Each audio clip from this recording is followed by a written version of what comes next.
estamos mejor o peor, pero desde luego que nos interesa muy poco lo que pasa en Europa, hasta el extremo que los últimos sondeos arrojan casi un 72% de ciudadanos de este país que no les importa en absoluto lo que pasa en Europa. Yo creo que se debe, por un lado, sobre todo, a la falta de información, porque en esta mesa yo creo que vamos a poner de manifiesto ahora la importancia que tiene lo que pasa en Europa, quizás menos de la que se ve para unas cosas, pero más de la que nos creemos para otras.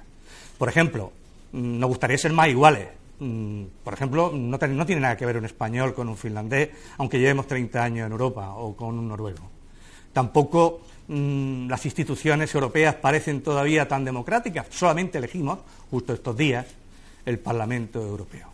Vamos a ver qué tal nos está yendo, hasta qué punto tenemos motivos para alegrarnos o para temer lo que ocurre, y para eso pues vamos aquí a pasar la próxima hora y media debatiendo con una serie de personas que bastante informadas sobre el asunto, todas ellas del mundo universitario, todas ellas del mundo intelectual, y tenemos 5 personas, entre ellas a Fernando Luengo.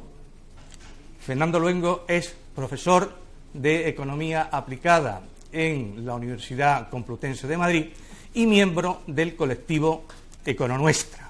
¿Qué tal, Fernando? ¿Cómo estamos? Muy bien, buenas tardes. Vamos a ver, ¿te parece que somos más iguales que hace 30 años o no? Bueno, evidentemente no. Evidentemente la desigualdad ha aumentado muchísimo en estos últimos años, la fractura social ha alcanzado unos niveles desconocidos, pero antes de que irrumpiera la crisis ya había un aumento de la desigualdad. Y en este sentido hay que hacer una revisión muy en profundidad de lo que ha significado el denominado proyecto europeo en términos de lo que para ese proyecto parecía que eran los objetivos más importantes. De tu misma competencia de Economía Aplicada tenemos con nosotros al catedrático Santos Ruega de la Universidad Autónoma de Madrid. ¿Qué tal, Juan? Buenas tardes. ¿Estás de acuerdo con lo que dice Fernando? Con un matiz, y es que estamos con mayor desigualdad en términos lo que podemos medir, pero con un nivel medio alto, es decir, son los claroscuros. Creo que hemos tenido un crecimiento importante y un desarrollo económico relativamente importante, con muchos matices que luego podremos ir desgranando, pero efectivamente uno de los matices es que somos un poco más desiguales que hace 30 años, pero a un nivel mayor. Pablo Padilla no creo que todavía que pueda recordar el día que entramos en Europa, no, ¿verdad? No. Él es miembro del colectivo Juventud Sin Futuro. También surgiste prácticamente, es un colectivo que funciona después de todo lo que sucedió en el 15M, que intenta ayudar a la gente, y que también tenéis otro tipo de actividades que, si me puedes decir con 3 palabras, te lo agradezco. Sí, también formo parte de la Oficina Precaria, que es un colectivo que surge el 1 de mayo de hace un par de años y que fundamentalmente quiere ser una herramienta para defender los derechos de la juventud y de los no tan jóvenes, pero esos trabajadores precarios que carecen de herramientas para defender sus derechos. Y para ello presentamos una asesoría laboral con un equipo legal y lo que hemos llamado escrache precario, para señalar a esos que nos dicen que hay que trabajar más y cobrar menos. La palabra precario, qué barbaridad, cómo se ha puesto de moda, ¿verdad? Pedro Chávez, aquí a mi derecha, es profesor de Ciencia Política en la Universidad Carlos III de Madrid. De Ciencia Política, pero muy preocupado por todo lo que tiene que ver con lo social, y por eso lo tenemos aquí. ¿Tú también crees que hemos cambiado o no hemos cambiado? ¿Somos más pobres? ¿Somos más modernos? ¿Ha valido la pena la experiencia europea? Son muchas preguntas, no sé si es posible resumirlas todas en una sola respuesta, ¿no?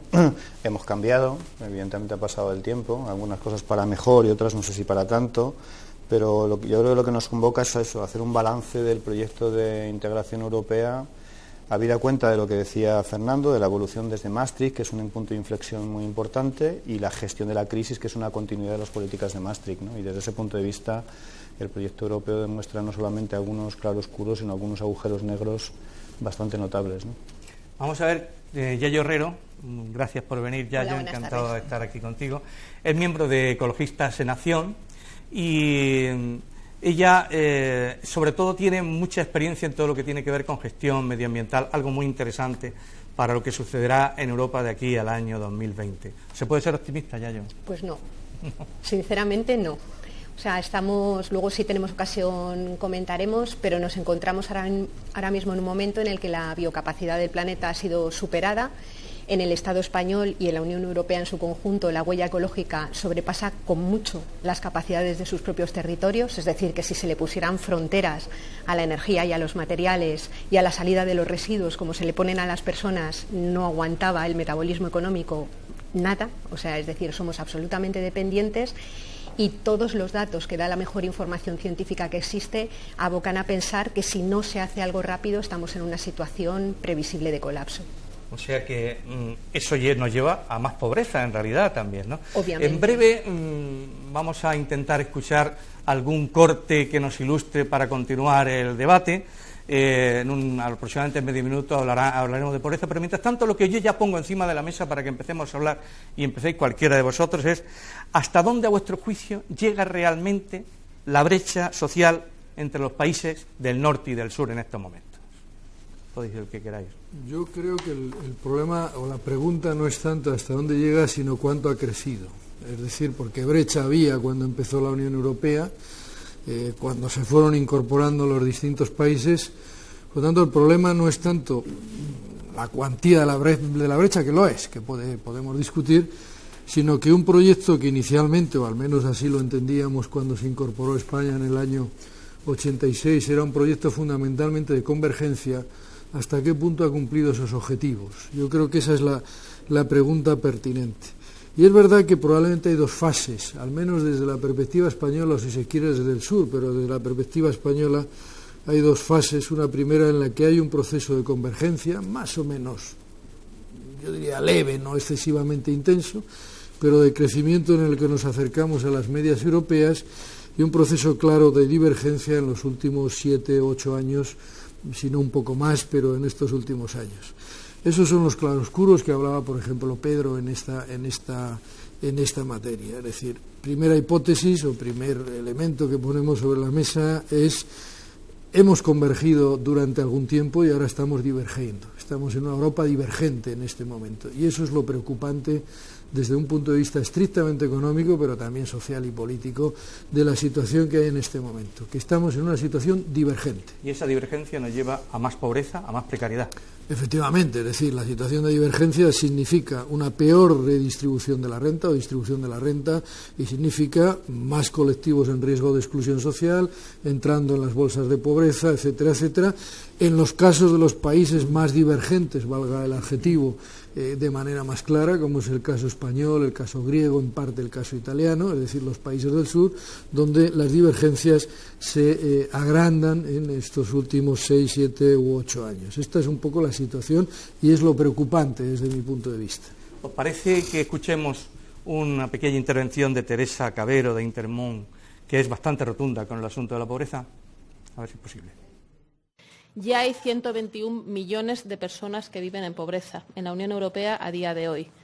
Lo que nosotros proyectamos es una estimación de un aumento de un 5% de esa pobreza, que indica que para el año 2025 nos podríamos encontrar con esos nuevos 25 millones de personas en la pobreza, lo cual nos colocaría en 146 millones, aproximadamente un tercio de la población europea. ¿Qué te parece, Fernando? Un tercio de la población europea, nada menos. Sí, bueno, me parece que es un dato súper preocupante, pero además hay que saber que antes de que estallara la crisis, los pobres, el grupo de la pobreza y los trabajadores pobres ya eran un porcentaje significativo. Esto quiere decir, en mi opinión, dos cosas muy importantes: que incluso con crecimiento económico ha habido cierta polarización social, cierta fragmentación social, y que el empleo, que ha sido el estandarte fundamental de todas las políticas económicas, el empleo no resuelve automáticamente el tema de la precariedad, sino que el empleo es compatible con la pobreza. De hecho, la Organización Internacional del Trabajo ha acuñado un término, o ha popularizado un término, que es el de empleo decente, para significar que una parte muy importante de los puestos de trabajo que se han creado y que se crean en Europa son indecentes.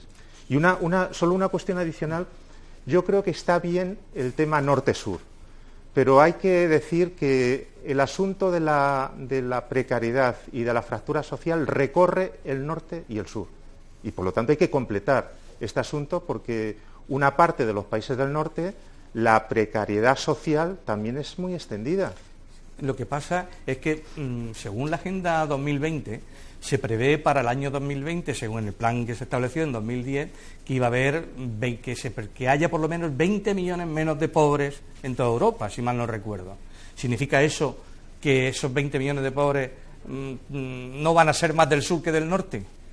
La verdad es que con los datos actualmente, el informe de Oxfam del año pasado sobre el tema de la desigualdad en Europa, lo que dice es que para el año 2025 habrá 25 millones más de pobres, no menos. Entonces, yo creo que este es el problema. Y además, el problema de la gestión de la crisis tiene dos aspectos así también muy señalados. Yo no soy economista, no me quiero meter en territorio que no me toca, solamente algunos datos, ¿no? Uno de ellos es no solamente las consecuencias sociales directas relacionadas con la pobreza como fruto del impacto de las políticas de ajuste, sino que además las políticas de austeridad han erosionado los mecanismos que hasta ahora generaron una cierta igualdad. El empleo, la redistribución de la renta a través de servicios públicos, etcétera, ¿no? O sea, el problema es de mucha más enjundia de lo que parece, ¿no? Y hay un aspecto que es un intangible, que aparece de una manera menos importante, y es que esa fractura o esa divergencia, me gusta el concepto, norte-sur, aparece en otros registros, por ejemplo en registros culturales políticos, ¿no? Empieza a haber narraciones muy diferentes sobre la crisis dependiendo del país, y eso marca una tendencia preocupante. Empieza a aparecer también una divergencia en términos de representación del descontento y de la desafección al proyecto europeo, y esto es un aspecto también muy importante. Y yo creo que un ejemplo de eso, que se ha popularizado en los últimos meses, es la expulsión de europeos de Europa, ¿no? Es decir, el hecho de que países como Bélgica o Alemania están poniendo en marcha medidas que lo que hacen es, aprovechando una directiva, la 2004-38, que existe de facto, y aprovechando una cláusula de esa directiva, pues lo que se está haciendo es expulsando a gente de los países europeos, ¿no? Lo cual es un golpe brutal al imaginario de una Unión Europea integradora, incluyente, etcétera, ¿no? Entonces yo creo que el registro norte-sur y el registro de pobreza son muy significativos, ¿no? Lo que decía Fernando, es interesante. Es decir, esto que estamos hablando aquí desde hace algún tiempo en Europa, en Estados Unidos se está hablando desde hace tiempo. Es decir, no es un problema norte-sur, es un problema norte-norte, en principio, ¿no? Aparte que hay otros problemas norte-sur. Es decir, en las sociedades que concebíamos como sociedades ricas, sociedades avanzadas, sociedades desarrolladas, pongamos el epíteto que queramos, se está produciendo desde hace ya bastantes años, al menos que en nuestra contabilidad supone desde finales de los años 80, principios de los 90, con timing distintos según los países por circunstancias políticas, culturales e históricas, se está produciendo un proceso de divergencia importante. Esto en Estados Unidos está perfectamente documentado desde hace bastante tiempo, donde aparece la idea del 1% frente al 99%, es decir, un proceso de fortísima concentración de la riqueza en manos de unos pocos, y sobre todo lo que decía Fernando, es decir, a través de la degradación de las condiciones laborales, un proceso de empobrecimiento paulatino de los trabajadores, de los asalariados, es decir, ya ni tan siquiera el empleo te garantiza una cierta posición digna. Pero esto se está hablando desde casi finales de los 90 en Estados Unidos. Es decir, es algo más que la crisis, es un proceso que arranca probablemente, nuestro colega francés que ahora se ha hecho tan famoso con el libro del Capital del siglo XXI, aunque dice que no leyó el Capital de Marx, pero está ahí, ese es interesante, Tomás Piketty, lo documenta desde los años 80 claramente, como hay un proceso de concentración del patrimonio cada vez en menos manos y en cuantías relativamente más importantes. Ese es el proceso de arranque, y ahí aparece en Estados Unidos, se alarga a Europa con mayor o menor tiempo, y probablemente empezará a aparecer en otros espacios, porque es más que una dinámica de la Unión Europea como tal, una dinámica del modelo del capitalismo que estamos viviendo en este momento. Claro, eso repercute, Yayo, eso causa sobre todo de una política también drástica de recortes que afecta a, por un lado, jóvenes, a otros jubilados, a otros dependientes, a todo segmento, ¿no? Complementando. Es decir, ¿cómo ves tú que se puede mejorar eso, si es que se puede mejorar? A ver, en mi opinión, el problema que hay es que dentro de la lógica del sistema es difícil mejorar nada de esto, ¿no? Y para tratar de argumentar por qué tenemos esta visión y defendemos esta visión tan negativa, o sea, yo comentaba al principio que todo está organizado o está de alguna manera supeditado a volver a retornar a una senda de crecimiento económico que en nuestra opinión no se va a volver a producir en los términos en los que se produjo anteriormente nunca más, nunca más. Es decir, nos encontramos ya en el momento del pico del petróleo, en 2006 lo reconoció la Agencia Internacional de la Energía, y estamos en un momento en el que por cada barril de petróleo que se extrae en un lugar del mundo no se encuentran reservas para sustituirlo, ¿no? El pico del gas natural, el pico del carbón están calculados aproximadamente para 2037 y 2060, y además ya se han calculado también los picos de extracción y producción, mal llamada producción porque es extracción, de materiales como son el hierro, el cobre, es decir, materiales que sostienen hoy el modelo de vida tal cual lo conocemos. Es decir, esa crisis energética está ahí.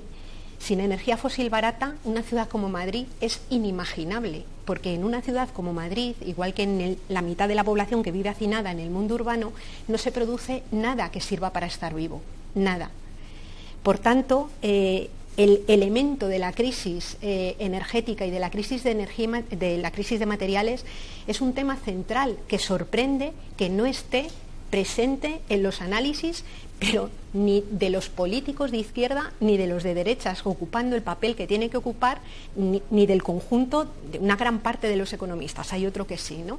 Es decir, eso es un elemento central y eso obviamente afecta a cualquier posibilidad de crecimiento que condiciona en este marco y en este modelo la posibilidad de recorte, o sea, la posibilidad de revertir los recortes. Y en todo eso los más perjudicados siempre, la gente que viene detrás, los más jóvenes, el futuro.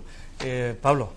Pues al menos... Ahora, si te parece, cuando termines de hablar, vamos a escuchar un total de Ignacio Ramonet, director de Le Monde Diplomatique, que habla sobre todos estos asuntos y también pone el dedo en la llaga sobre todo el asunto de la pobreza, que es bastante ilustrativo. Pero perdona. No, lo que se comenta de la brecha norte-sur, yo creo que, como comentaba Pedro, es un relato que de hecho favorece a quienes idearon, creo, yo ya digo que soy bastante joven y no conozco cuándo entró España, pero el proyecto europeo, porque es mucho más sencillo enfrentar a los países del norte con los del sur y no enfrentar a esa minoría privilegiada, ese 1% del que hablaban en Occupy Wall Street, de cada país, con el 99% de cada país. Yo hablo porque los jóvenes en Alemania, muchos jóvenes en Alemania están encadenando contratos basura, los mini-jobs, los pensionistas no llegan a fin de mes porque tuvieron un modelo laboral que les obligaba a tener jornadas partidas. Es decir, estamos viendo cómo las mayorías sociales, es decir, la ciudadanía, en todos los países de Europa,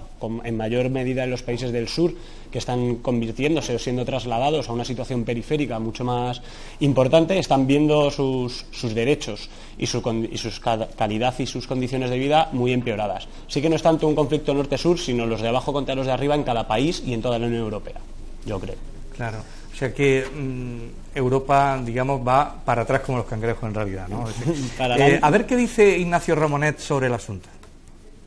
La riqueza de los ricos en el año 2011, la riqueza de los ricos aumentó de más del 30%. Es decir, la crisis no es para todo el mundo, ¿ok? La crisis no es para todo el mundo. La crisis la están pagando, he dicho antes, los pobres. Cuando se puso en marcha la globalización con las políticas neoliberales, ¿qué es lo que se hizo? Se hizo una serie de lo que se llaman reformas fiscales. ¿En qué han consistido todas estas reformas fiscales? Esencialmente en bajarle los impuestos a los ricos. En eso han consistido, bajarle los impuestos a los ricos y bajarles los impuestos a las grandes empresas. ¿Estamos de acuerdo, Yayo? Yo creo, vamos, que es una cosa, es uno de los enormes problemas que tenemos, esa desigualdad, esa fiscalidad aplicada, vamos, totalmente antiprogresiva. Pero luego hay un elemento también que es todo lo que tiene que ver con el recorte del gasto social, ¿no? Y hemos comentado antes cómo afecta a personas vulnerables, y yo quería señalar que uno de los colectivos enormemente afectados por toda la política de recortes de gastos sociales es el de las mujeres. ¿Por qué? Pues porque cuando se recorta en guarderías, cuando se recorta en ley de dependencia, cuando se recorta en comedores escolares, lo que sucede es que eso que se recorta, lo que cubre el dinero que se recorta, no se puede dejar de hacer. Es decir, para que una criatura sobreviva tiene que comer todos los días, para que un abuelo que no se puede cuidar a sí mismo sobreviva, alguien le tiene que cuidar todos los días, y eso que ya no se sostiene con dinero público pasa a cargar dentro de un espacio invisible a la economía, pero súper importante para ella, que es el de los hogares. Y en los hogares, que son las grandes corporaciones del patriarcado, esos trabajos se asumen de forma muy desigual y son fundamentalmente las mujeres dentro de las familias las que están sirviendo como ajuste y colchón de una parte importantísima de los recortes. O sea, vamos a ver, la Europa por la que hemos apostado es una Europa donde nos hemos cargado para siempre el estado del bienestar. No, yo creo que no. Vamos a ver. Es interesante, yo utilizo mucho un artículo de Josep Fontana, un historiador catalán, bueno, de nuestros grandes sabios, ¿no? Y él plantea un par de cuestiones. Primero, hay que ver la historia en perspectiva de ciclos incluso de poder, de grupos de poder, ¿no? Lo que viene a decir, que yo creo que ya es un lugar común entre muchos analistas, es que a partir de los años 80, entiéndase Reagan, Thatcher, señora Thatcher, hay un cambio importante en el ciclo político mundial, no solamente europeo, lo que significa que, bueno, pues determinados grupos de poder económicos que, y enlazamos con Piketty, son conscientes de que a lo largo de los años de la posguerra la tasa de ganancia del capital se había ido reduciendo, pues piensan que es un momento oportuno para ir modificando esa tasa de ganancia. Fundamentalmente, ¿por qué? Caída del muro de Berlín, ausencia de riesgo del sistema económico en el que estamos viviendo, ya no hay alternativa al sistema económico capitalista, aunque lo otro después descubrimos que no era una gran alternativa, pero existía, etcétera. Y dos, la segunda idea de Josep Fontana, que yo creo que es interesante, y es que teníamos la ilusión, o la especie de ilusión, sobre todo en la izquierda, de esa idea de progreso continuo, es decir, siempre progresábamos, siempre había más libertad, siempre había más igualdad y caminábamos en esa. Nos hemos dado cuenta que no, que hay momentos en la historia que vamos hacia atrás, y yo creo que este es un momento en el que vamos hacia atrás. Eso no quiere decir que desaparezca lo que construimos, o todo lo que construimos durante los años 50, 70, 80, sino que, bueno, pues estamos un poco en el punto de partida. Hay que volver a pelear por mantener y reconstruir esto, con algunos añadidos importantes, como los que añadía Yayo. Es que hoy el programa de progreso ya no es solo un problema de redistribución de renta o incluso de patrimonio, sino es un problema de conservación de naturaleza, y eso es importante, incluirlo en el programa. Y una de las cosas que más me están sorprendiendo en estos debates parlamentarios parlamentarios, electorales, es que, por ejemplo, del medio ambiente no se habla nada. Después de la cumbre de Copenhague, con el enorme fracaso de la Unión Europea, el medio ambiente y esa especie de avanzadilla progresista sobre el medio ambiente que era la Unión Europea desapareció. Ya no interesa a nadie, no se habla, no hay, eso ya no es un problema. O sea, y entonces los debates electorales, eso es un tupido velo, o sea, sobre el tema, ¿no? Bueno, el progreso no va siempre hacia adelante, o sea, o no es una senda de progreso la historia necesariamente, hay pasos atrás. Habría que exigírselo yo pienso que habría que exigírselo a nuestros representantes, que ahora están vendiendo por ahí la mercancía durante estos días, ¿no, Pedro? En eso comparto lo que dice Santos Ruiz, que es verdad que yo creo que hubo como la ensoñación de que el mundo que habíamos conocido era irreversible y que de lo que se trataba básicamente es de ir generando algunos ajustes, ¿no? Y en esa lógica de ajustes el tema del medio ambiente era como un ajuste significativo, con alguna cierta cualidad, pero un ajuste dentro del modelo, ¿no? Entonces, claro, lo que nos hemos dado cuenta es, primero, el contrato social de posguerra que hizo posible el Estado social es irreproducible, absolutamente irreproducible. Lo damos por perdido.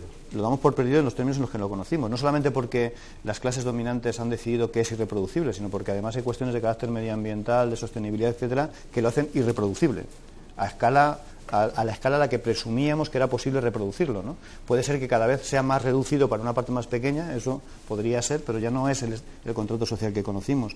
Y lo que yo creo que hemos aprendido en la gestión de la crisis y que costaba trabajo entenderlo es que la Unión Europea ha sido una institución exquisitamente funcional para este proceso de deconstrucción del Estado social tal y como lo conocíamos, ¿no? O sea que desde Maastricht y las instituciones europeas, las políticas de gobernanza económica, etcétera, han sido exquisitamente funcionales para esta deconstrucción del Estado social, ¿no? Bajo la lógica de hay que construir el mercado único, y este es el objetivo fundamental del proceso europeo, se ha deconstruido todas las instituciones que garantizaban una redistribución no muy igual, algo equitativa, en el conjunto de los países, ¿no? ¿Y para este viaje hacían falta estas alforjas, Fernando? Porque vaya plan, ¿no? No sé cómo entender esa pregunta, pero si la entiendo como que es una pregunta un poco abstracta, ¿no? Sí. Pero si la entiendo como que quiero, ¿no? Ahora, si la entiendo como que la crisis representa una gran oportunidad para las élites para refundar Europa a medida de sus intereses, es decir, que hay una ruptura fundamental y no estamos ante la parte baja de un ciclo que se puede recomponer. En mi opinión, el tema del estado de bienestar está... no es que ya no haya gasto social, pero es que los equilibrios sobre los cuales se montó todo el programa social están rotos. El debilitamiento de las izquierdas, la desactivación de la sociedad, la ruptura de los equilibrios de poder, todo eso está desmantelado. Y por lo tanto hay que plantearse una modificación del tema europeo desde los fundamentos mismos. Y hay un elemento de viraje enorme en la crisis que está siendo aprovechada. Es un espacio de deterioro social, por un lado, pero al mismo tiempo de oportunidad de convertir en negocio y en mercado todo lo que antes lo ocupaba el sector social público, ¿no? Por eso te decía yo leía viaje, ¿no? Sí, y yo leía alguna cosa que lo he comentado en alguna ocasión, algunos textos que a mí me han interesado en el sentido de que, en fin, estoy de acuerdo con Yayo con lo que planteaba del tema del crecimiento, aunque es verdad también que los que queremos hacer economía crítica es un asunto que hemos omitido por completo, ¿no? Y hay que reconocerlo, o se ha omitido en gran medida. Pero yo leía cosas donde algunos autores decían, y me parece que es una idea fuerte, de que la apuesta estratégica hoy es confiscar sin crecimiento. La apuesta de las élites o de una parte de las élites es extraigamos en un contexto de inestabilidad y de poco crecimiento. Es decir, que ni siquiera el asunto sería crezcamos, sino aprovechemos la oportunidad para redistribuir y extraer en un contexto de ausencia de crecimiento y redistribuyamos hacia arriba, ¿no? Y se está produciendo este asunto. Esto lo podemos... Acumulación por desposesión, ¿no? Vamos a conectarlo con el siguiente tema, pero me gustaría que Pablo, antes, para cerrar, ahora sobre todo, tú tienes la sensación, tú compartes la idea extendida de que vuestra generación nunca va a poder gozar de los beneficios sociales que gozó la anterior. Se habla mucho de mi generación como la más preparada de la historia. A nosotros nos gusta más hablar de la generación que va a vivir con menos derechos sociales que sus padres. Yo no puedo hacer este ejercicio, disculpadme, de un poco de nostalgia de esta Unión Europea que parece que se desmorona. Yo creo que en el proyecto de la Unión Europea España nunca ha tenido un estado de bienestar como tal. Ha tenido ciertas prestaciones sociales que han sido, además, con el colchón familiar y una economía... digámoslo, hay una economía sumergida que ha permitido también que este Estado, que no ha tenido un porcentaje de gasto público en sanidad y en educación como lo han tenido los países, ahora sí, del norte de Europa, realmente no creo que se esté desmantelando. Lo que sí que coincido con Fernando es que la crisis es la excusa perfecta por esa élite que tiene un proyecto de clase, que es el neoliberalismo, y que Maastricht entra perfectamente en ese plan. Y entonces lo que nos vamos a encontrar yo hablaría de tres modelos de ciudadanos, ¿no? En Europa tenemos esa élite minoritaria que acumula, que por desposesión, que intenta que el mercado se meta en todas las lógicas de la familia, la sanidad, la educación que antes no estaban. Vamos a tener a ese 99% que es permanentemente... mi generación no puede tener un proyecto de vida de más de 3 meses. Es bastante complicado saber dónde vas a estar, en qué vas a trabajar, en qué vas a poder emplear tu vida. Ni tu generación ni la mía, Claro, yo hablo por lo que más me corresponde, ¿no? A mí el discurso de confrontación intergeneracional me preocupa mucho, porque el problema, quiero decir, yo, por ejemplo, una de las cosas que digo, que el problema en este país no sois vosotros, son la gente de 50 años que no tiene trabajo y no lo va a tener en la vida. Desde un punto de vista social, me preocupa más eso que vosotros. En fin, quiero decir, es una butad en el sentido que me preocupa todo, pero que esta especie de discurso decir el problema son de los jóvenes, no, mire usted, tú tienes problemas como generación, como lo hemos tenido nosotros, hay un problema colectivo. O sea, hay un problema colectivo, y es una falta de proyecto social, al menos de un proyecto social de progreso, y además un desmantelamiento paulatino de un determinado modelo que en su día creímos que era infinito y que no se iba a acabar nunca y que iba a funcionar. Que vosotros no lo viviste, nosotros lo vivimos un poco y a lo mejor nuestros padres un poco más, pero no creo que sea un problema generacional, del problema son los jóvenes y el desempleo juvenil. Es, entre otras cosas, uno de los múltiples problemas que tenemos que abordar, que desde el punto de vista colectivo hemos hecho una inversión que no la vamos a rentabilizar en la vida, lo hemos hecho mal, hemos despilfarrado, no sé qué, etcétera, o han despilfarrado. Pues no me siento demasiado corresponsable de ello, pero en fin, en la pequeña parte que me pueda tocar, ¿no? Es que este tipo de discursos parcializados, es decir, oiga, no, es verdad, es decir, pero cuando yo era joven tenía problemas para encontrar trabajo, te lo puedo asegurar. Ya, pero es que el problema no es... Menos porque estábamos en otra fase. El problema no es si encuentro trabajo o no, sino que lo que encuentro... Cuando yo era joven no podía viajar a Inglaterra con vosotros. De verdad que no quiero confrontar, pero lo que sí que quiero es quitar la idea, porque a veces creamos mitos urbanos de que ahora el problema es un problema de los jóvenes. No, es un problema de la sociedad en su conjunto. Intentabas argumentar algo. No, que el problema no es si encuentro trabajo aquí o no, si me tengo que ir a Alemania o a Brasil a buscar trabajo, sino que lo que encuentro... O a Laponia, donde nos quieren mandar algunos. El problema no es si encuentro trabajo o no, el problema es que aunque encuentre trabajo, yo sigo sin poder pagar un alquiler en una ciudad como Madrid. Ese es el principal problema, es que el empleo ya no es... el señor o la señora de 50 años que han perdido el trabajo y que no tenían para pagar la hipoteca, también tienen problemas para eso. Claro, o sea, sí. Lo que consiguen las reformas laborales... Lo que laborales... quiero insistir es que a veces, como convertirlo en problema de los jóvenes es muy sencillo, porque al final os quedáis en casa hasta los 30 años y eso no genera problema social. O los 35, o los 35, los 40, dice, no, este problema, los jóvenes son el problema. No, los jóvenes no son el problema, son una gran parte de la sociedad que de una manera o de otra, desde una perspectiva u otra, tienen problemas de integración en el trabajo, problemas de empleo, problemas para pagar una vivienda que les hemos prometido en algún sitio que iban a tener porque era un derecho. Pero no, de verdad, no trato de confrontar, lo entiendo, pero a mí esto de establecer la categoría de jóvenes, la categoría de no sé qué, digo, bueno, pues son una parte de la sociedad que tienen un conjunto de problemas que vienen de la misma base, es decir, bueno, el problema, los jóvenes tienen más problemas, pues bueno, a lo mejor, pero de verdad, yo que me dedico desde hace muchos años a analizar el mercado de trabajo, en términos estrictamente laborales, el gran problema en este país es de la gente de más de 50 años. Y las mujeres, ¿no? Hombres y mujeres, perdón.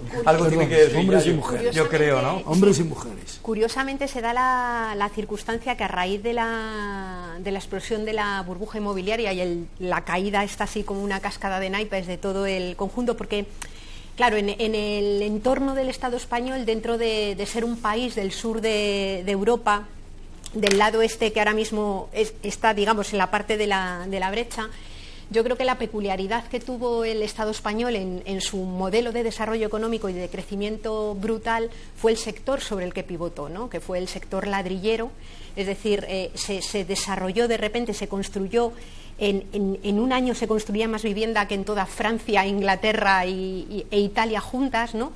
Se desarrolló un modelo de crecimiento basado, pues yo que sé, tú ves ahora mismo, por ejemplo, todo el litoral español petado de casas que están ocupadas 22 días al año, con una costa destrozada, todo ese mogollón de infraestructuras que supuestamente se construían para crear empleo y que hoy pues son aeropuertos sin aviones, puertos sin barcos, autopistas por las que no pasa un número de coches suficiente que justificara su construcción.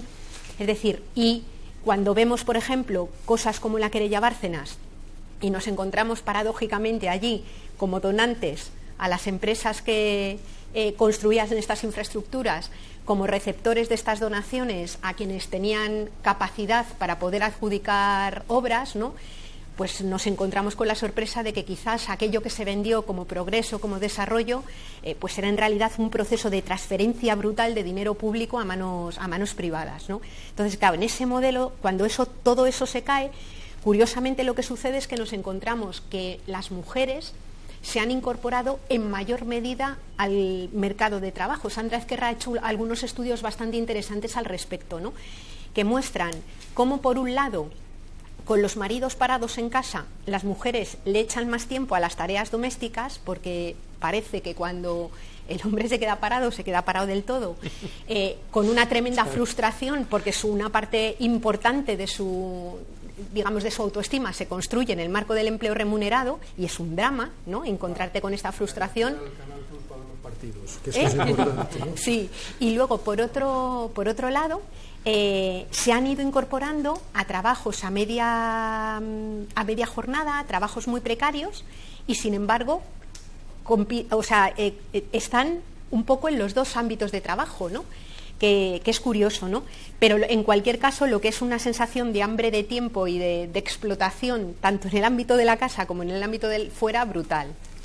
Yo lo que creo es que, bueno, que de alguna manera tenemos que recurrir, si tenemos ahí Europa porque nos eche una mano, pues a lo mejor los políticos, las instituciones tienen que funcionar mejor en vez de parcializarnos tanto, apostar más por unas instituciones en Europa que sean más democráticas, más ejecutivas y se tomen decisiones a todos los niveles. ¿Vosotros creéis que en una Europa como la de hoy, una Europa de lobbies, de bancos grandes, de grandes corporaciones, ¿se puede conjugar eso con la Europa de los pueblos y la Europa de los ciudadanos? Yo creo que hay mitos urbanos que conviene ir destacando. En los años 60 había tantos lobbies, en fin, no tantos porque ahora hemos crecido y somos más, son más poderosos y son de otro carácter. Pero más en Estados Unidos, ¿no? O también en Europa. Y también en Europa, lo sabía.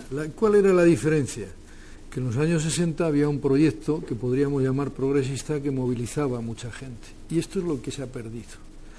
Desde mi punto de vista, el problema que tenemos ahora, como casi siempre en las situaciones de crisis de un cierto proyecto de futuro, es el debate de las ideas. ¿Cuál es el problema? El problema es que la idea de mercado ha invadido todo, todas las cabezas, todas las mentes, todo.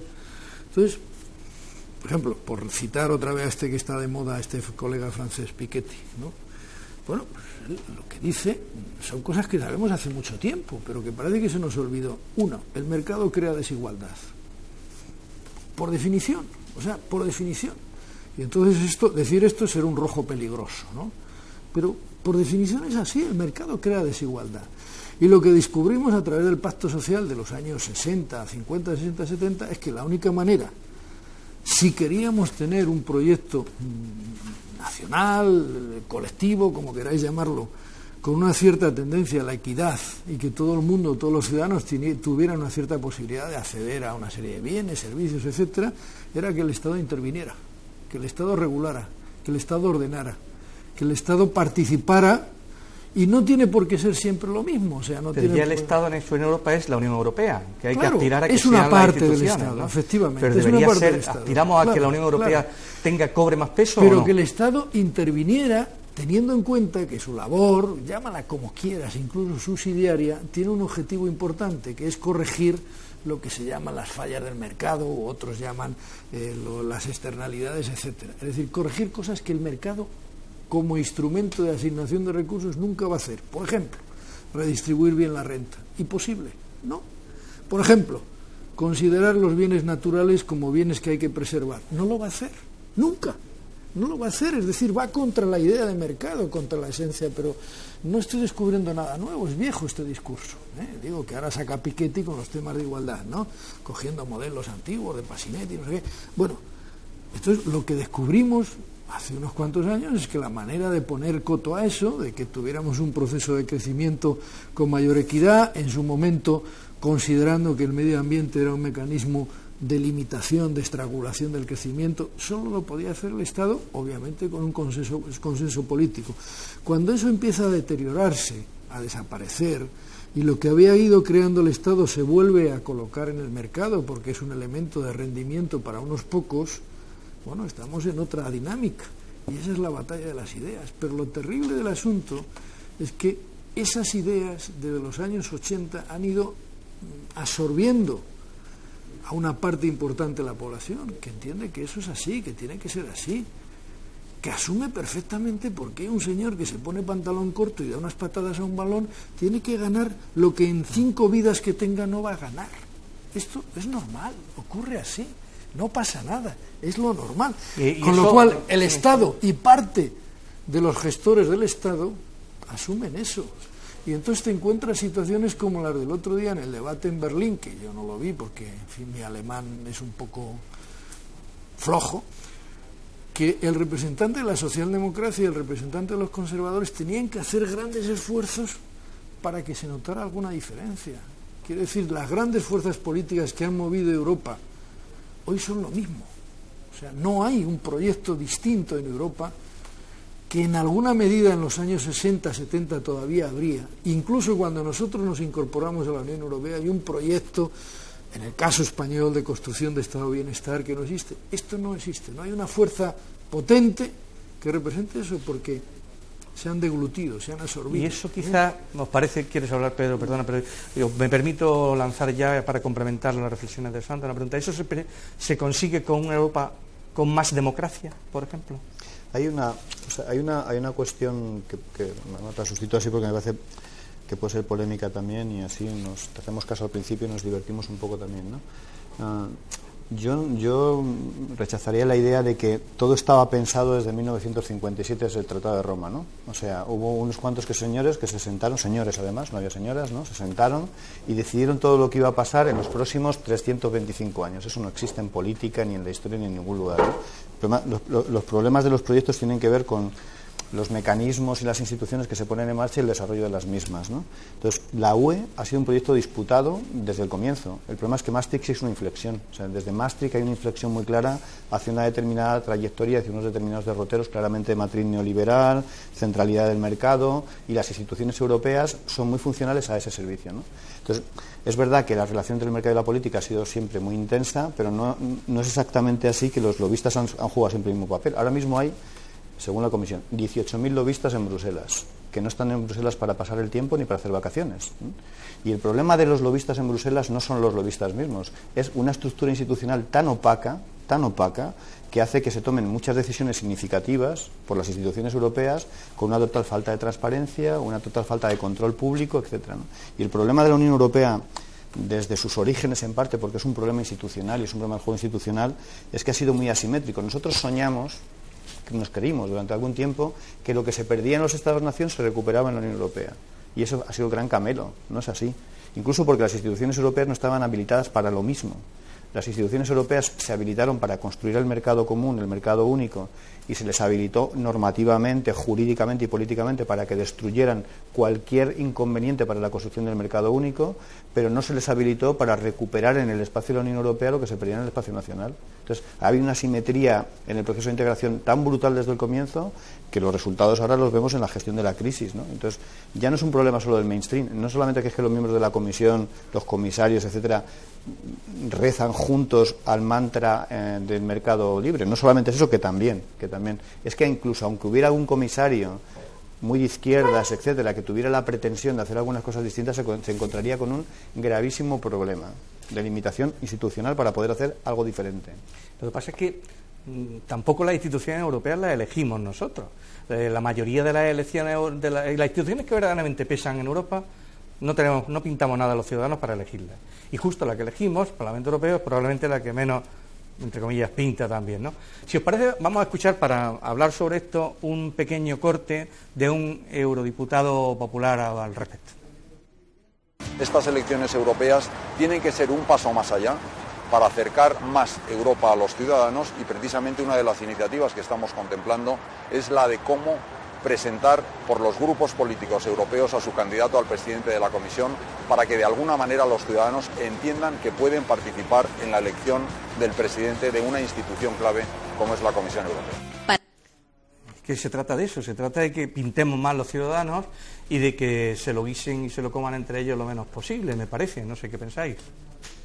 Bueno, vamos a ver, los ciudadanos no entenderán más porque el Parlamento Europeo pueda intervenir en la elección del presidente de la Comisión. Porque los ciudadanos no pueden entender lo que está ocurriendo en Europa en los últimos años. Unas políticas económicas que son un disparate, porque parten de un diagnóstico equivocado y se han puesto al servicio de unos intereses oligárquicos. Esto es lo que no entienden los ciudadanos. Y en este sentido, a mí el debate institucional, siendo interesante, sin embargo, me parece que no es por donde hay que empezar. Hay que manejan el poder. Sí, son los que manejan el poder. El banco. Aprovecharé, la comisión. Como también tenemos que discutir un poco entre nosotros, aprovecharé para hacer una matización de algo que planteaba Pedro. Pero para mí el asunto es discutir de qué proyecto económico, social, político, cultural queremos. Y a partir de ahí, qué instituciones se necesitan para llevar ese proyecto. no empecemos la casa por el tejado, porque a mí me parece que si nosotros queremos dar un cambio sustancial que merezca el apoyo de la mayoría social, necesitamos que en Europa de alguna manera se abra un proceso constituyente. No se trata de poner un parche a las instituciones, no se trata de enmendar una enmienda parcial, no se trata de rectificar un insuficiente diseño o un problema mínimo de gobernanza. Es que hay que abrir, aunque esto sea difícil concretarlo, hay que abrir un proceso constituyente en Europa. Es que se necesitan otras instituciones para otra economía, sencillamente. Por lo tanto, discutamos de lo fundamental, discutamos de qué otra economía y de qué otra sociedad. Yo no quiero entrar en cuestiones de pasado, pero con respecto a lo que planteaba Pedro, sin que quiera discutirlo contigo ahora, Pedro, no lo hemos discutido en alguna otra ocasión, el problema no arranca en Maastricht, no arranca solo en Maastricht. El problema es mucho más profundo, en mi opinión, y es previo a Maastricht, aunque Maastricht y el euro lo hayan agravado. Y el problema no arranca solo ni tiene que ver solo con la globalización. Tiene que ver con elementos que son sustantivos de la dinámica económica y social europea. Si yo tuviera que hacer un diagnóstico, que ahora no es el caso, digo, me sitúo antes de Maastricht y me sitúo en Europa, aun reconociendo que Maastricht y la globalización agravan los problemas. Y otra precisión que quiero hacer, que no quiero dejar de hacerla, el tema de los lobbies es muy importante, pero el asunto del poder enorme de los mercados va mucho más allá del tejido de lobbies que rodea Bruselas, aunque los lobbies sean una expresión muy visible y muy opaca. Pero la influencia de los mercados, de las grandes corporaciones, de la industria financiera, de la ocupación de lo público y de la política, tiene que ver con cómo existen esos mercados y cómo funcionan esos mercados. Después se expresan, se organizan, se articulan, de alguna manera en lobbies, y en otras formas que no tienen nada que ver con grupos organizados en las pasarelas de Bruselas. Y lo que ha habido es una ocupación enorme de lo público y lo político, y solo una última precisión.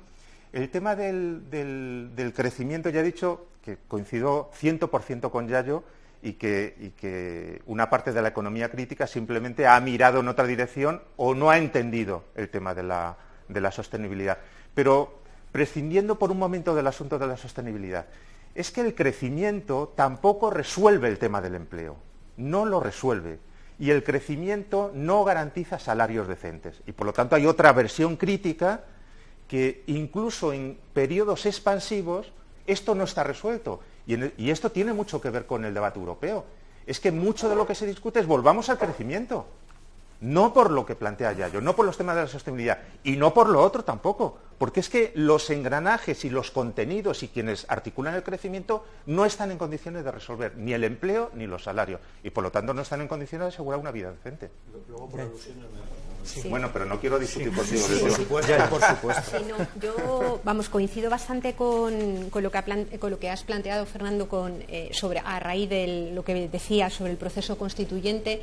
Hace falta casi, además, previamente un proceso de deconstrucción, casi un proceso destituyente de muchas de las instituciones que tenemos, que ahora mismo efectivamente no sirven porque no están pensadas para los problemas que yo creo que como Estado español, como Europa y como humanidad toca afrontar en este momento, ¿no? Con respecto al tema de los lobbies, la organización a la que pertenezco, en Ecologistas, por ejemplo, nos tocó vivir muy de cerca todo el tema de la negociación de la directiva REACH, que de alguna manera pretende controlar todo el tema del riesgo químico, ¿no? Y sí que presenciamos cómo se hizo un anteproyecto bastante restrictivo.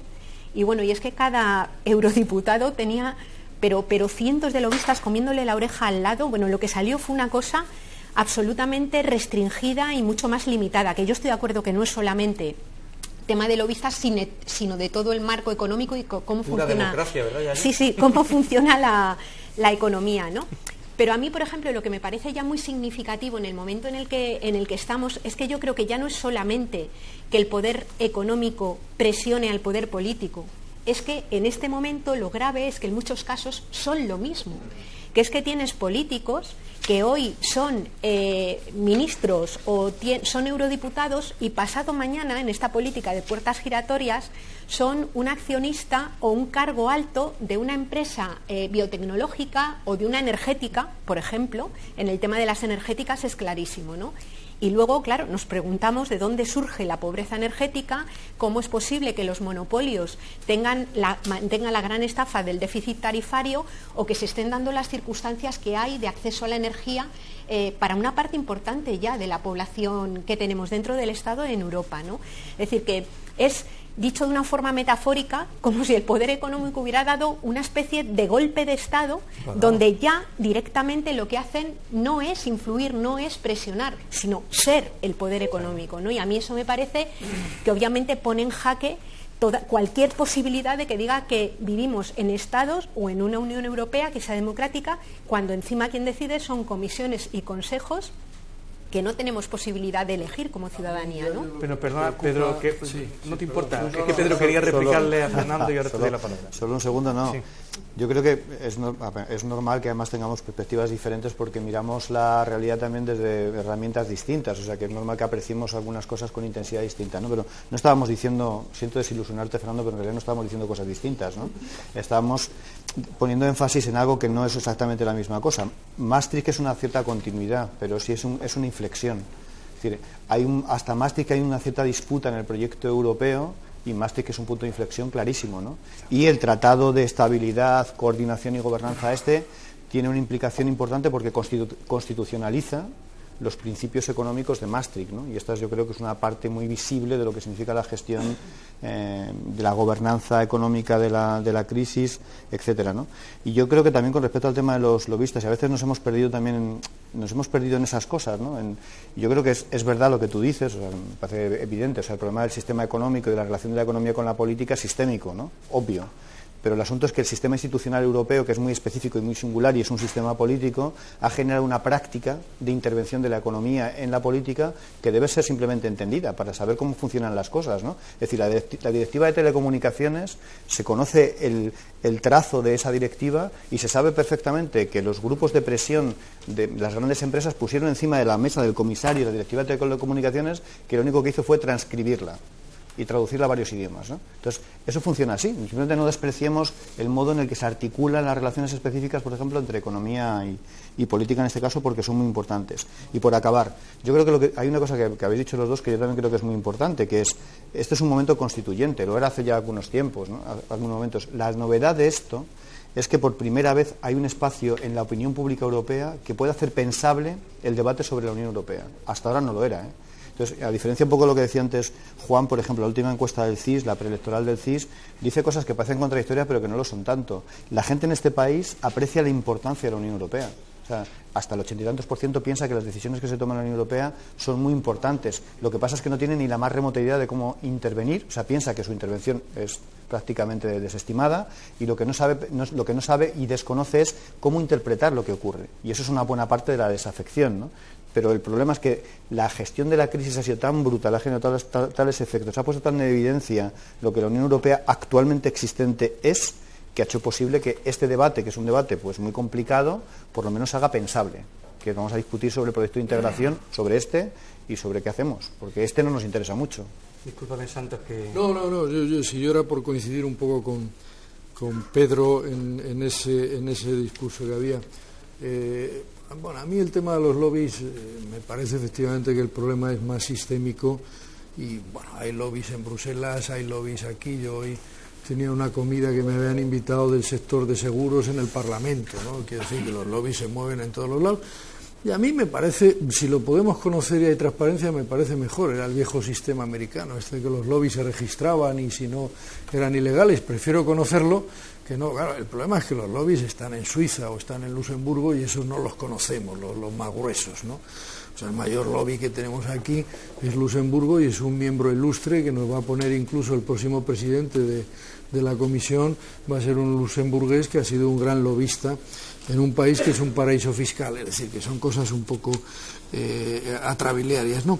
Pero recuperando una idea de Pedro, yo creo que sí es importante el cambio que se produce con Maastricht y a los efectos de los que nos dedicamos a la economía con el Pacto de Estabilidad y Crecimiento del año 1999, si no recuerdo mal, o por ahí, o el año 2000, porque es una institucionalización de una política netamente conservadora, profundamente conservadora, que pasa a los tratados, que pasa de alguna manera a los tratados. Eso en alguna medida, y porque además es un salto cualitativo en términos de integración y de transferencia de ¿cómo se dice?, de competencias de cada Estado a la Unión Europea. Es decir, entonces hay una institucionalización, un poner en los tratados, es decir, oiga, usted tiene más poder con estos instrumentos que van a actuar en esta determinada dirección. El ejemplo más claro, y lo hemos vivido durante la crisis, cómo ha actuado y cómo ha gestionado una determinada política, es el Banco Central Europeo. Es decir, ponemos en marcha a partir del 99 el Banco Central Europeo al modo y manera que muchos veníamos criticando de la Alemania, del Bundesbank, del Banco Central Alemán, que era un modelo de independiente sobre la base de una política monetaria profundamente conservadora. Algunos ya lo veníamos criticando, mucha gente, ni soy el único, ni Fernando tampoco, lo veníamos diciendo hace tiempo. Oiga, resulta curioso, es decir, que a la vez que usted va creando instituciones comunes que democratiza poco, va creando entes autónomos que tienen una capacidad de gestión importante sobre las partes comunes, en este caso la política monetaria, pero lo que hemos visto ahora es no solo la política monetaria, sino por ausencia de otras políticas también tiene una capacidad de determinación de la política fiscal, etcétera, etcétera, etcétera. Y esto es importante, esa asimetría de la que hablaba Pedro. Esa asimetría de construcción de unas instituciones, lo que ahora se llama la gobernanza, teóricamente autónoma, teóricamente de los técnicos, teóricamente de los que saben, pero que tiene unas connotaciones políticas e ideológicas muy fuertes. Y al mismo tiempo no se avanza en la construcción de otro tipo de elementos que podrían ser interesantes o de instrumentos de políticas comunes que gestionaran una cierta solidaridad intraeuropea. Esto no se avanza. Tenemos al Banco Central, muy profesional, muy técnico, que sabe mucho de variables monetarias, pero que en definitiva lo que hace es una política al servicio fundamentalmente ¿de quién? De los bancos acreedores, que esto es lo que ha hecho durante los últimos 6 o 7 años fundamentalmente. Ni tan siquiera se ha atrevido a hacer lo que hacía la Reserva Federal, que tampoco es que fuera una política absolutamente redistributiva. No, ni tan siquiera se atreve a hacer eso porque tiene en torno a una entidad teóricamente independiente la presión de unos bancos acreedores que lo que quieren es cobrar la deuda, fundamentalmente, no nos engañemos. Es decir, el problema de Grecia, el problema de Portugal, etcétera, es que tienen una serie de bancos que dicen, antes que nada cobramos y luego ya hablaremos, y además luego le haremos un préstamo para que además de cobrar... Entonces, este es el problema, un problema de asimetría importante en la construcción de la Unión Europea y en torno a un proyecto netamente conservador. Yo creo que esto es importante ponerlo sobre la mesa, porque si no nos da la impresión de que esto de Europa, que yo creo que es un proyecto importante y que es un proyecto ilusionante, pero tiene distintas hojas de ruta, y lo que tenemos que pelear es por qué hoja de ruta sigue la construcción de Europa. Y desde el 1999, desde Maastricht, la hoja de ruta es profundamente conservadora, en mi opinión. Y también ningunea a grandes sectores de la población y a los ciudadanos. A mí me gustaría escuchar tu opinión, Pablo, ahora, pero antes, si te parece, para motivar un poco, vamos a escuchar un pequeño total y a leer sus subtítulos porque está en inglés, para el que no entiende inglés. Es de un eurodiputado inglés, líder del Partido de la Independencia del Reino Unido, se llama Nigel Farage, y es bastante contundente, ya veréis. Do you think you people are? You are very, very dangerous people indeed. Your obsession with creating this Euro state means that you're happy to destroy democracy. You appear to be happy for millions and millions of people to be unemployed and to be poor. Untold millions must suffer so that your Euro dream can continue. Because if you rob people of their identity, if you rob them of their democracy, then all they are left with is nationalism and violence. I can only hope and pray that the Euro project is destroyed by the markets before that really happens. ¿Tú crees que puede ser destruido el proyecto de Europa? O sea, yo es que con este hombre, si no me equivoco, tiene unos dejes bastante xenófobos y, o sea, que claro, por eso digo que es un vídeo que ha sido muy precisamente claro, provocar un poco el debate. Ha sido un vídeo muy viral porque quien no sabe contextualizar este tipo de discursos pues puede incluso verse ciertamente identificado, porque claro, los mercados, ¿quién no quiere democracia? Vamos, que me parece como un valor en alza frente a los mercados, ¿no?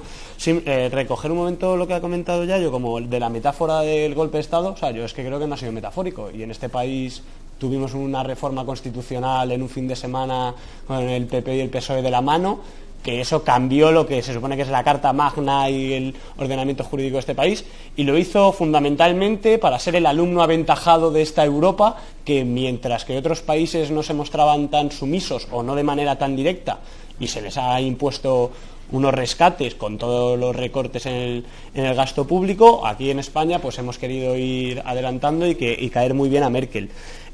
Una Unión Europea que se basa en la deuda como control de mecanismo, o sea, como un mecanismo de control y de desposesión de las mayorías sociales, nunca puede ser democrática.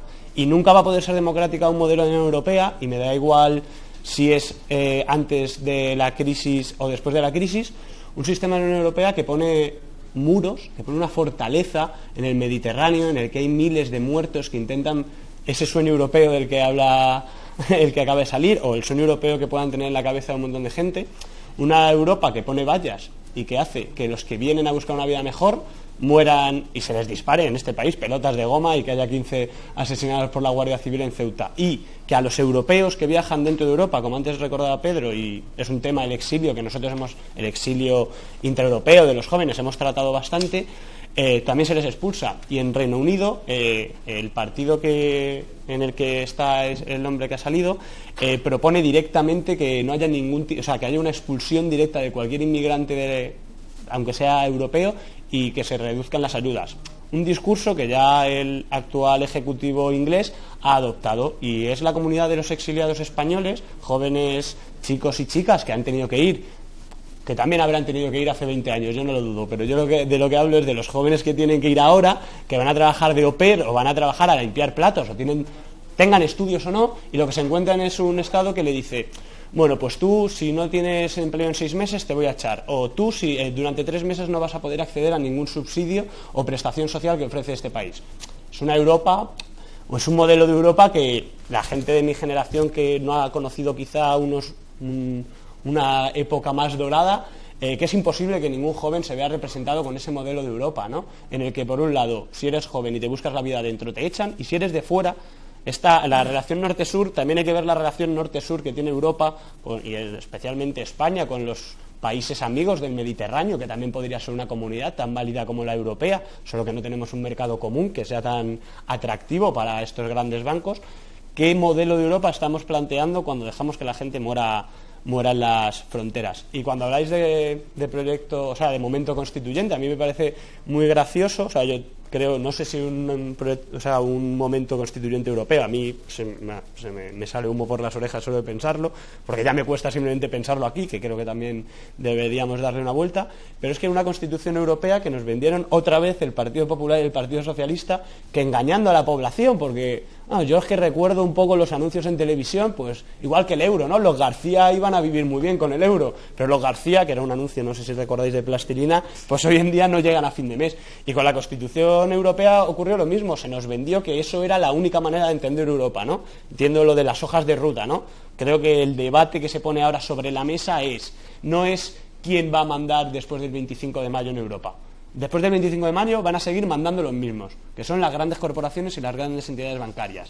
Lo que pasa es si con las instituciones existentes y con las que creemos, porque creo además que las existentes, por muy progresistas o muy a favor de la ciudadanía que estuviera el 100% de la Cámara, tampoco cambiaría nada, porque se enfrentarían a los verdaderos problemas, es si a partir de esas instituciones tenemos un proyecto que realmente le dice: Europa es un lugar en el que se antepone la vida de las personas desde su trabajo, el medio ambiente, los cuidados, frente a la avaricia de unos sinvergüenzas que ahora mismo lo que dicen es: Grecia, cierra los hospitales públicos y danos el dinero que nos debes, cuando esos bancos están recibiendo dinero prácticamente al 0%, prácticamente, y se lo están dando o no dando a la ciudadanía y a las empresas a un 6 o un 7%. Si el negocio fundamental de Europa es hacer dinero del dinero, aquí no vamos a comer y no vamos a tener una vida digna. Yayo, si te parece cerramos este apartado con lo que parece que querías decir y abrimos también, de paso, por qué modelo económico queremos apostar en Europa, ¿no? Sí, no, yo era simplemente comentar al hilo del corte que se ha puesto y yo creo que es evidente que estamos viviendo un momento de emergencia de nuevo de brotes fascistas o de brotes neofascistas que aparecen con nuevas expresiones, ¿no? Yo creo que el tema de la desafección política que comentábamos antes, y cuando hablo de desafección política no me refiero solamente a que tengas adscripción a un partido político de corte electoral, sino me refiero a desafección política a participar en movimientos sociales o lo que fuera, es una cosa enormemente peligrosa que tiene que ver con algo que dijo Santos hace un rato, ¿no? Es decir, yo creo que la gran conquista que ha hecho el sistema, el capitalismo en su fase neoliberal, no ha sido solamente alcanzar hegemonía en el poder político y en el poder económico, sino, como planteaba Gramsci, ha conseguido la hegemonía cultural, es decir, ha conseguido que grandes sectores de la población hayan interiorizado un concepto de riqueza, de progreso, de bienestar, que le es muy funcional, ¿no? Y en este momento, cuando todo el castillo de naipes que se había construido y todo el mundo de ilusión y fantasía de que era posible crecer al margen de la naturaleza y de todo se desmorona y no se ven visos de salida en términos, digamos, de justicia, pues claro, nos encontramos con que la gente ha perdido cualquier tipo de relato para comprender la realidad. Es decir, una buena parte de las utopías que servían para entender el mundo y entender la emancipación se han desgajado, ¿no? Y yo creo que eso es un problema enorme, porque cuando con una persona que está a punto de perder la casa, que no puede pagar la factura de la luz, que duda de cómo va a poder sobrevivir, que tiene al abuelo en casa porque la ha sacado de la residencia porque necesita la pensión del abuelo en la casa, cuando con esa gente conecta mejor emocionalmente una persona que dice eso, o conecta mejor un fascista que está montando todo un servicio de asistencia que se está haciendo en montones de lugares, tenemos un problemón enorme. Es decir, la clave está en cómo los movimientos sociales y cómo la gente que forma parte de ese espectro amplio de lo que se llama la izquierda es capaz de conectar tanto a nivel de discursos como a nivel de piel, de tocar a la gente con nombres y apellidos que sufre, porque la única vacuna que hay para la expansión, contra la expansión del fascismo, yo creo que es la solidaridad. A mí no se me ocurre otra, ¿no? Y en ese sentido, claro, el problema que tenemos es que están los fascistas reconocidos o los neopopulistas, neofascistas reconocidos, pero corremos el riesgo de que sectores súper bien intencionados que se reconocen hasta de izquierdas, cuando no son conscientes de que la dimensión material de la economía no va a poder crecer, que este modelo no va a poder continuar, y continúan haciendo propuestas más de corte neokeynesiano y basada en el crecimiento, por lo que se apuesta finalmente, aunque no se quiera, son por políticas de corte ecofascista. Porque la única manera de poder caminar a la justicia con recursos limitados es repartir lo que hay, repartirlo radicalmente, ¿no? Y bueno, eso. Hay unas declaraciones del portavoz del cambio climático que tenemos preparadas que también rematan lo que nos acaba de decir Yayo y nos puede ayudar a seguir con el debate que en este momento tenemos planteado sobre la sostenibilidad. Tenemos una serie de políticas de aquí hasta el año 2020, precisamente para el fomento de las energías renovables, la reducción de emisiones de CO2 en diferentes sectores, desde el sector agrícola hasta el sector industrial, el sector de la producción energética, pero también tenemos medidas para la eficacia energética, la eficiencia energética. Europa pagó el año pasado alrededor de 1.000 millones de euros al día solamente en las importaciones de petróleo. Entonces es absolutamente imprescindible que Europa produzca más energía limpia aquí en Europa en vez de enviar la factura energética a otros países. No, yo es que respecto a lo que ha dicho Yayo, vamos, aplauso, quiero decir que es que me parece que es tan evidente, o por lo menos yo lo veo así, o sea, comparto su punto de vista, ¿no?, sobre la insostenibilidad económica de este modo de producción y de distribución y de consumo, eso lo veo muy claro, ¿no? Entonces, claro, el asunto es, me parece que habíamos llegado a un punto en el que para mí tiene mucho interés, que es el tema de las hojas de ruta, ¿no? Y yo en eso también, es decir, ¿qué es lo nuevo de la situación? Porque hay una opción muy evidente, escuchando a este señor, que es cortarnos las venas, ¿no? Hacemos un aquelarre colectivo porque todo está tan mal, ¿no? Entonces, Pero yo también veo esto en términos de oportunidad, o sea, entendiendo que lo que se ha construido en los últimos 30 años alrededor de la globalización y el neoliberalismo ha generado un sentido común, ¿no?, que hace mucho más pensable y posible las salidas neopopulistas y neofascistas que otras. O sea, considerando esa situación, sin embargo, eso también es una oportunidad. Y hasta ahora, todos los debates en momentos de crisis reconocían en el Estado-Nación sus límites. Bueno, ya sabemos, y esto es muy importante escuchar a este señor, ¿no?, porque no es la única opinión, es que ya sabemos que aquellos que tienen una inclinación claramente neopopulista, neofascista, xenófoba, quieren el repliegue sobre lo nacional. Lo quieren. O sea, quieren un repliegue identitario en términos culturales y quieren un repliegue sobre las fronteras. Esa es su hoja de ruta. Y yo creo que nosotros deberíamos tener otra. Entonces, a mí me parece que el proyecto europeo, tal y como existe ahora mismo, es un proyecto fallido, es un proyecto que reproduce las desigualdades y las amplifica, es un proyecto muy poco democrático, pero a mí me parece que deberíamos tener la inteligencia de generar una perspectiva constituyente, no tengo ninguna duda de eso, para reconstruir el proyecto europeo y tener al mismo tiempo una estrategia reformista, para intentar intervenir en lo que existe para intentar modificarlo. Condiciones. Yo creo que hay un caldo de cultivo y es que por primera vez el tema europeo, el tema de la Unión Europea, ha dejado de ser una cuestión puramente técnica y se ha convertido en un problema político. Y esto lo percibe así la gente, ¿no? Antes hablamos de la importancia y podemos hablar de más cosas. O sea, por ejemplo, la imagen de la Unión Europea se ha deteriorado casi 30 puntos desde el año 2001. O sea, ahora mismo, en el último Eurobarómetro, el 80 de este año, el 31% de la población europea dice que el proceso de integración le da buenas vibraciones, pero el 28% dice que le da negativas y el 39% ni fu ni fa, ¿no? Da igual, Pedro, como los mercados no reciben las encuestas. Bueno, pero los mercados, algo de lo que se decía antes, no, hombre, alguna influencia tiene, pero algo de lo que se decía antes, decía este personaje británico de que los mercados van a romper la Unión Europea, creo que va al contrario, la línea es la contraria, decirlo. A ver, que Fernando me había pedido la palabra. No, pero habla, Santos. Luego voy yo. Acabo con una cosa, a propósito de, una de las cosas que yo como profesor les digo a mis alumnos es, hay una especie en este país que forma parte de nuestra cultura política más, en fin, más inveterada, que es movilizarse no sirve para nada, ¿no? Esto es el pan nuestro de cada día, ¿no? Y yo lo que les digo es, mirad, en términos comparados, desde el punto de vista de la ciencia política, de la sociología, lo que la historia demuestra es que precisamente lo único que sirve para algo es movilizarse. Es lo único que sirve para algo. Si lo único que está en condiciones de poder cambiar las correlaciones que son siempre desfavorables para los de abajo, siempre es que los de abajo se movilicen.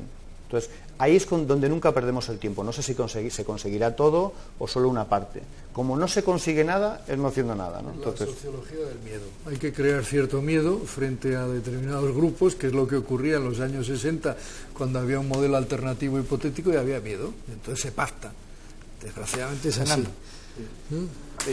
Volviendo al tema constituyente, solo para hacer una precisión. Para mí, poner en el centro el asunto constituyente es reconocer que es necesaria una nueva arquitectura institucional. Este es el asunto. Yo discrepo en vale, pero déjame razonar el tema. Para mí es necesario y no es suficiente con que haya, por poner un ejemplo, aunque sea necesario, es decir, no estoy diciendo que no sea necesario, pero no basta con que haya un verdadero banco central, que no lo hay. Y no basta con que haya federalismo fiscal. Y no basta con... Porque las reformas que se están poniendo en marcha, que yo no dudo de su necesidad, van encaminadas a poner orden en una situación que ha estado al borde y al límite de la quiebra, que es en la zona euro. Poner orden en casa sin acometer reformas fundamentales, reformas estructurales que tienen que pasar también por un diseño nuevo de las instituciones y que permita que las intervenciones sociales y ciudadanas tengan un protagonismo. Y las políticas también, las políticas, por supuesto. Por eso decía antes, otra economía, otras políticas, posiblemente otros políticos y otras instituciones. Y es necesario pasar por ahí. Y una cuestión que quería plantear respecto de lo que dicen algunos. O sea, el tema de los proyectos, del brindis al sol, porque colisiona por completo. Si es que el presupuesto comunitario es cada vez más débil. ¿Cómo se puede hablar de que tenemos proyectos de...? Es imposible, si es que es la cuadratura del círculo. Presupuesto más débil y renacionalización de políticas. de modo que solo podrán hacer cosas quien las puedan pagar. Y el delicado equilibrio en el que se ha movido durante un tiempo las comunidades europeas entre instituciones y mercado es que ha saltado por los aires. Si es que las instituciones con vocación redistributiva, es que esas instituciones no pintan nada o pintan muy poco en Europa. Y han quedado a flote aquellas instituciones que son funcionales al mercado. No es que no haya instituciones, se están reformando, pero al servicio de los intereses de los mercados.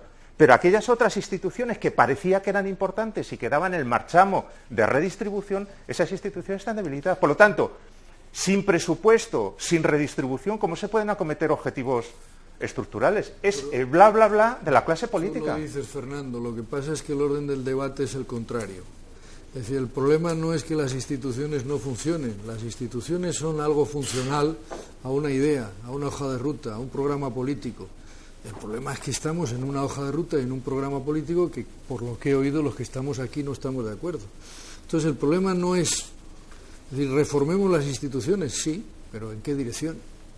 O instituciones funcionales, ¿en qué determinados objetivos, qué hojas de ruta? Las instituciones son muy coherentes con una determinada hoja de ruta. El Banco Central Europeo es tremendamente coherente, tremendamente funcional, con una determinada forma de entender la política económica, con la cual yo no estoy de acuerdo. Entonces, lo digo un poco por el orden de ideas, es decir, yo creo que el problema no son las instituciones, sino la hoja de ruta que guía la construcción de determinadas instituciones. Es lo que dicen algunos de los arquitectos modernos, Galeano, todos estos. Dicen, oiga, no, las casas se hacen a partir de una idea y luego construyes arquitectóricamente. Lo que significa entonces, que la política de una idea, claro, está por delante de la economía. Es lo fundamental. Es decir, la hoja de ruta política es lo fundamental. Y el construir una hoja de ruta de tipo progresista con autonomía de la política frente al poder de los mercados o por lo menos mecanismos de defensa te llevará a hacer unas instituciones y a construir unas instituciones coherentes con eso, coherentes con un objetivo de redistribución, coherentes con un objetivo de estado de bienestar que soporta esa idea de redistribución o de solidaridad. Pero eso es lo que ha ido desapareciendo, que eso es verdad. Sin ánimo de que continuemos, me gustaría, si os parece, a mí me gustaría poner sobre la mesa, y en la línea de todo lo que estamos hablando también, algo que francamente me preocupa, ¿no? Es decir, si la política es lo que lo tiene que mandar todo, si él, por encima de la economía siempre está la voluntad política, y en una institución como la Unión Europea eso tiene que primar, ¿cómo podemos interpretar, por ejemplo, la posición que ha adoptado y el lío en el que se ha metido con el asunto de Ucrania? Me dejas un punto anterior sobre el vídeo que hemos visto que me parecía muy importante diferenciar una cosa a lo que decía este señor. Es el típico ejemplo del burócrata, es decir, el burócrata de la Unión Europea que alguien le ha dicho, oye, que ahora toca lo de las energías renovables y no entiende nada. O sea, no es un problema de balanza de pagos. ¿Qué es lo que viene a decir este? No, hagamos más energía eólica porque así no hay que importar petróleo. No, hombre, no, el problema de balanza de pagos es otro. Podemos importar petróleo u otras cosas, para eso construimos automóviles y los intercambiamos.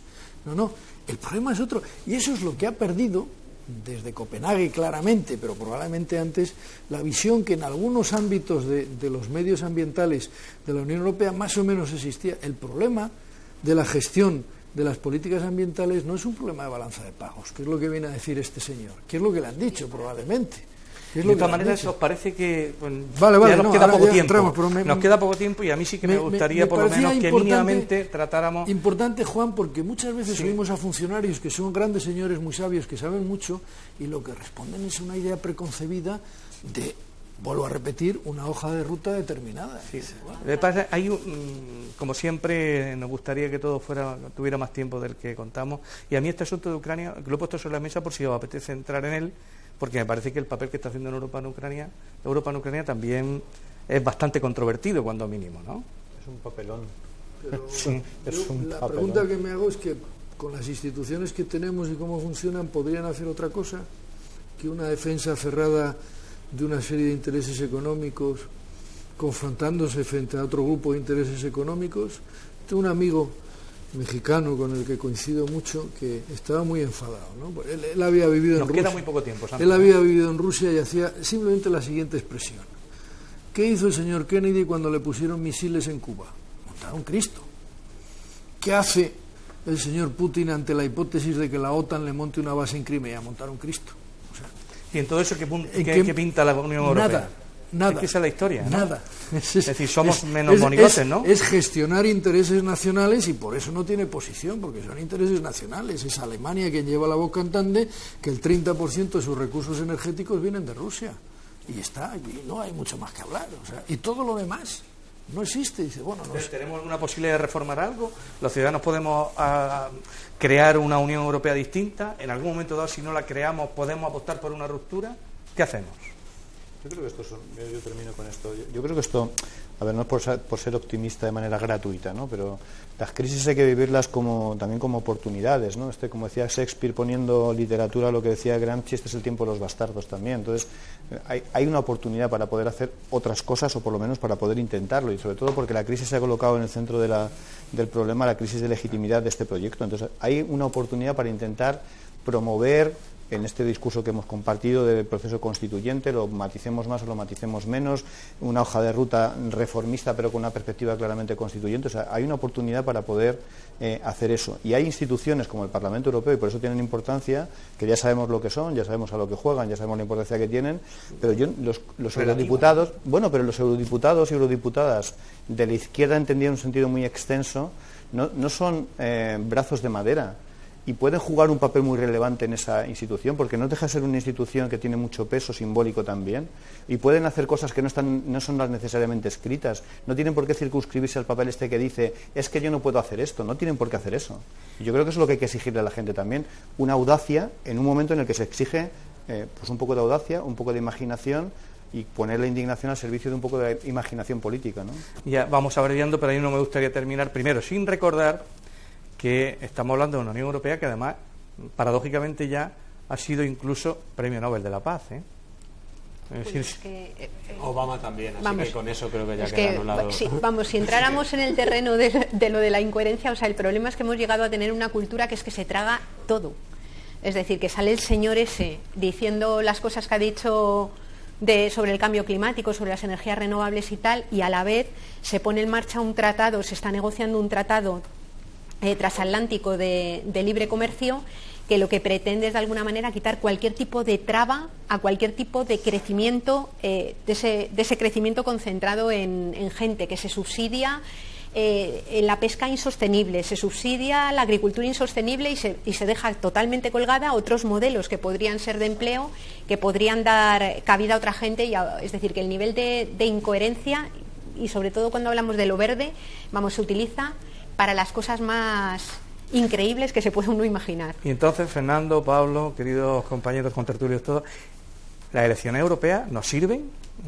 ¿Nos permiten cambiar algo? ¿Son un instrumento para que la Unión Europea sea más eficaz o simplemente es un paripé? Yo creo que es una ocasión para debatir, discutir la pequeña batalla de las ideas de la que estamos hablando y seguir avanzando en un discurso de corte progresista para la construcción de la Unión Europea. Llevará tiempo, por supuesto, porque no parece que estemos en el mainstream en este momento, pero yo creo que como cualquier proceso electoral es un elemento importante de batalla y de definición. En la medida en que haya en el Parlamento Europeo gente que esté dispuesta a plantear este discurso, este debate con mayor intensidad de una Europa más democrática, más solidaria, etcétera, etcétera, pues yo creo que en ese sentido es positivo, porque lo que sí que creo es que hay que seguir avanzando en el proyecto europeo, solo que con otra hoja de ruta, como decíamos antes.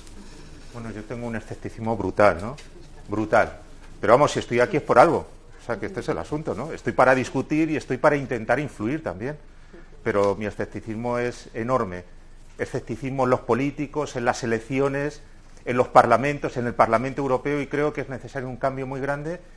Y creo que las claves de ese cambio están más que en estos procesos, en la capacidad de movilizar a la sociedad. Esta para mí es la clave. Difícil, porque tal como está el parque parece que la cosa es cruda, pero para mí la clave está en que seamos capaces, primero, de aprovechar esta oportunidad en el sentido de trasladar el mensaje de que una parte de los problemas graves y grandes se dirimen a escala europea y global. Y por lo tanto hay que estar.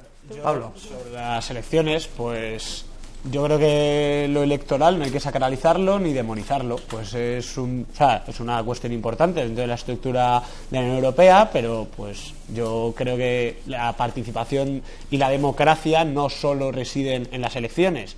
Entonces, que tanto las personas que piensan que se van a abstener o que van a votar, claro, yo les diría, eso es un día cada 4 años, cada 5 años en este caso.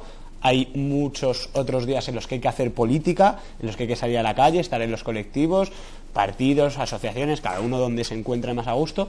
Y creo que la única manera de que Europa vaya hacia más democracia pasa por un impago, por una auditoría de la deuda, un impago de la deuda, que además sirve como mecanismo de presión a quienes presionan a través de la deuda para construir una Europa que queremos, porque frente a la Europa que hemos dicho de los mercados y demás, pues yo creo que en la historia de Europa hay muchas cosas que reivindicar y de las que poder sentirse orgulloso, desde el movimiento antifascista después de la Segunda Guerra Mundial, feminismos, primeros ecologismos, contra la Europa fortaleza, movimientos obreros ortodoxos y heterodoxos de los 60 y los 70, recojamos toda esa herencia que creo que es súper valiosa y de la que podemos aprender mucho y, como decía Pedro, audacia para los proyectos que a nivel estatal o nacional y a nivel europeo acometamos de aquí en adelante, porque si algo nos han enseñado las plazas después de la erupción del 15M es que sí se pueden hacer las cosas de otra manera. La cosa es que hay que ponerle muchas ganas y mucho tiempo, y por desgracia a veces no tenemos tanto tiempo como nos gustaría. Yayo, Pedro. Yo me quedo con lo que acaba de decir Pablo. Sí. Y en tu caso, Yayo, ¿alguna cosa más? Yo simplemente señalar, yo creo que estamos en un momento en el que además corre tanta prisa hacer cambios, corre tanta prisa si nos fijamos en la variable ecológica, ¿no? Yo con lo mío. Pero es que los cambios hay que hacerlos tan deprisa porque puede llegar un momento en el que no haya recursos ni para reconvertir físicamente el sistema, para poder darle la vuelta a la situación, ¿no?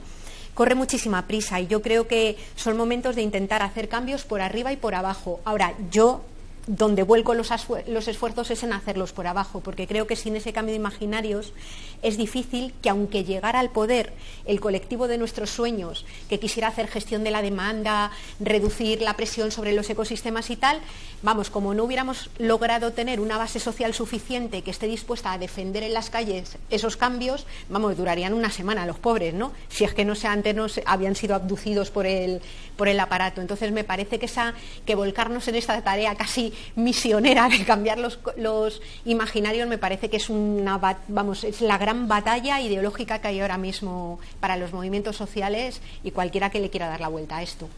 Alguien diría que con todo lo que aquí hemos expuesto y con la que está cayendo, que haya quien mantiene la esperanza y quien piensa que el futuro va a ser mejor, a veces puede ser incluso milagroso, ¿no?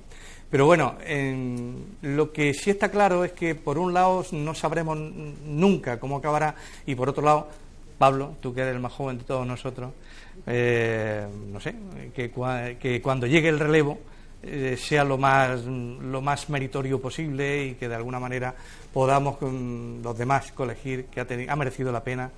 Lo de la juventud es una cuestión de espíritu, solo hay que ver a los Yayo Flautas que nos enseñan todos los días lecciones de dignidad, así que también, como decía antes Santos, el conflicto no es generacional, entonces entiendo que la gente mayor querrá dejar la mejor Europa o el mejor mundo posible, y a los jóvenes nos toca aprender de los errores y de los aciertos y construir una vida que merezca la pena ser vivida. En los lobbies, de todas maneras, hay mucha gente de tu edad ya, ¿eh? Sí. Pues habrá que echarles. Bueno, pues muchísimas gracias a todos, Santos, Pedro, Yayo, Pablo, Fernando.